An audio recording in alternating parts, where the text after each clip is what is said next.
হায় রে, টিকটকাররা যে ব্রেন টিউমারের চেয়েও বেশি ভয়ঙ্কর এই কথাটা মানুষ তো আর এমনি এমনি বলে না। কোনো সুন্দর জায়গা ভাইরাল হলে সেই জায়গাটাতে টিকটকাররা গিয়ে টিকটক করে প্রথমে পরিবেশ নষ্ট করে, তারপর খাড়ার উপর সৌন্দর্যে টুট মারে। কয়েকদিন আগে ডিবিসি একটা নিউজ করেছিল যেখানে দেখা যায় কিশোরগঞ্জের জয়কা গ্রামে হাওড়া এলাকায় গোলাপি মাকড়সা ফুলের নীল আভা হাওড় জুড়ে ছড়িয়ে পড়েছে। ড্রোন দিয়ে ধারণ করা এই দৃশ্যটা যে কেউ দেখলে তার চোখ জুড়িয়ে যাবে, কলিজা ঠান্ডা হবে। কিন্তু কথায় আছে, বাঙালি একটা কিছু পাইলেই সেটাকে গুণা বানানো পর্যন্ত ছাড়ে না। টিকটকারদের উৎপাতে এই সুন্দর জায়গাটার 14টা বেজে গেছে। ওখানে গিয়ে তারা কোমর দুলিয়ে নাচছে, যার কারণে গাছগুলো ভেঙে যাচ্ছে। ছবি তোলার জন্য সমানে ফুল ছিঁড়ছে। ভিন গ্রহের এই এলিয়েন ভাইয়ের দিকেই তাকান। 32টা দাঁত বের করে উনি সাংবাদিকদের কাছে হেসে হেসে বলছেন, গার্লফ্রেন্ড বলেছে ফুল ছিঁড়ে নেওয়ার জন্য, তাই গার্লফ্রেন্ডের মন রক্ষার্থে ফুল ছিঁড়ে নিয়ে যাচ্ছি। আহারে আমার সোনার চান পিতলা ঘুঘু, তোমার ব্রেনের যে অবস্থা, এই ব্রেন নিয়ে মাইয়া পটাইলা কিভাবে? গার্লফ্রেন্ডকে খুশি করার জন্য ফুল না নিয়ে কতখানি গোবর নিয়ে যাও,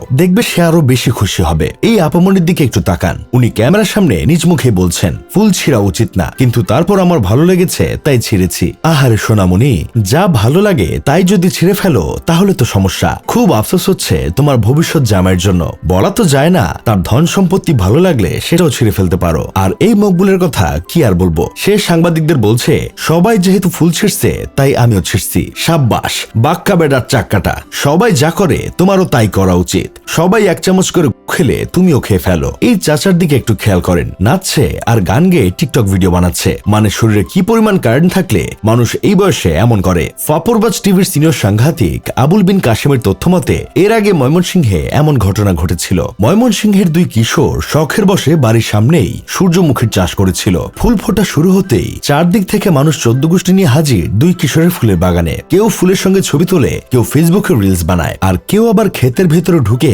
নাচানাচি করে টিকটক ভিডিও বানাতে ব্যস্ত। একবার ভেবে দেখেন তো, মানুষের নিতম্বে কতটা অস্থিরতা থাকলে সে অন্যের চাষের জমিতে ঢুকে এমন লাফালাফি করতে পারে। এই টিকটকার নামের প্রাণীগুলোর লাগামহীন কাণ্ড কারখানায় গাছের ক্ষতি হতে দেখে দুই কিশোর প্রথমে ক্ষেতের চারপাশে বেড়া দেয়, কিন্তু তাতেও পরিস্থিতির কোনো উন্নতি হয়নি। বেড়া ডিঙিয়ে তারা ঠিকই ঘাস খাওয়ার ছাগলের মতো ভেতরে ঢুকে পড়ে। টিকটকারদের হাত থেকে রেহাই পায়নি সরিষা ফুলের চাষিরাও। কৃষকরা দিনরাত পরিশ্রম করে সরিষা চাষ করে, আর আমাদের সোনার দেশে সোনার ছেলেমেয়েরা সরিষা ক্ষেতের ভেতর ঢুকে ছবি তুলে টিকটক ভিডিও বানিয়ে সরিষা ক্ষেতের 13টা বাজিয়ে দেয়। শেষে অতিষ্ঠ হয়ে জমির মালিকরা লাঠি দিয়ে দৌড়ানি দেয়। এসব দেখে আমার বন্ধু কেরামত বলতেছে, অন্য দেশের ছেলেমেয়েরা যে বয়সে ড্রোন বানায়, রোবট বানায়, নতুন নতুন অ্যাপস ডেভেলপ করে, ঠিক সেই বয়সে আমাদের সোনার দেশের সিটি গোল্ডের সন্তানরা ব্যস্ত পদ্মা সেতু, মেট্রো রেল, কর্ণফুলী টানেল আর 300 ফিটে গিয়ে টিকটক বানাতে। এরা যদি আমাদের আগামীর ভবিষ্যৎ হয় তাহলে দেশ অচিরেই হুলুলুলু হয়ে যাবে।